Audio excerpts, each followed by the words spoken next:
Hello friends, welcome back to the new tutorial. Today we are going to learn about the ng after content init lifecycle hook in Angular. Those who haven't subscribed my channel yet, please do subscribe my channel.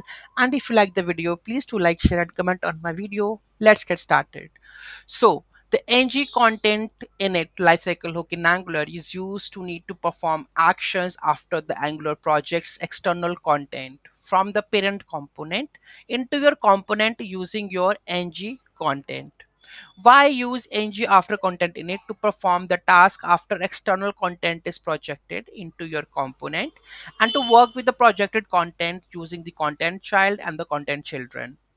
Projected content means, what does it mean? Refers to the HTML content passed from the parent to the child and inserted into your child's template using the ng content. This allows a child component to display the custom content provided by the parent. So here you can see this is my child component. Okay, and this is our projected content, right? So this is suppose this is your child one, right? So I have written down in the our app component the p tag because this is child one, and in the child I am writing something like p tag. So how it gonna be taken place in our childs with the help of the ng content in the our child component. If I'm not writing this one ng content, it will not gonna be adding the p tag. If I go and check, so there is nothing.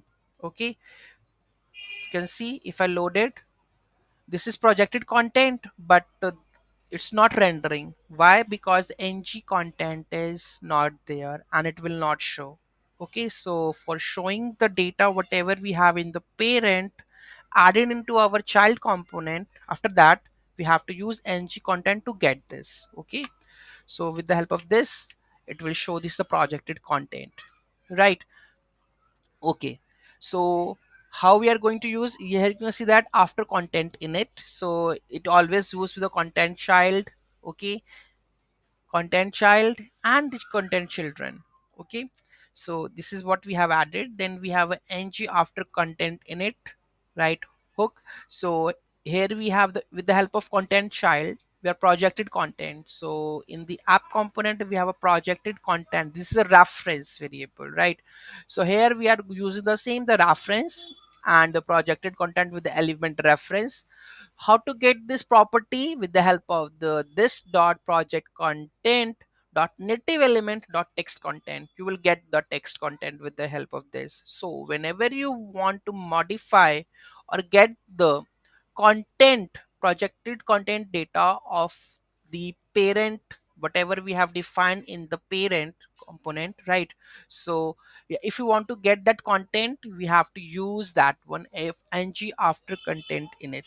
Okay, so let's take in a deep scenario over there. So here you can see parent component projects its p element.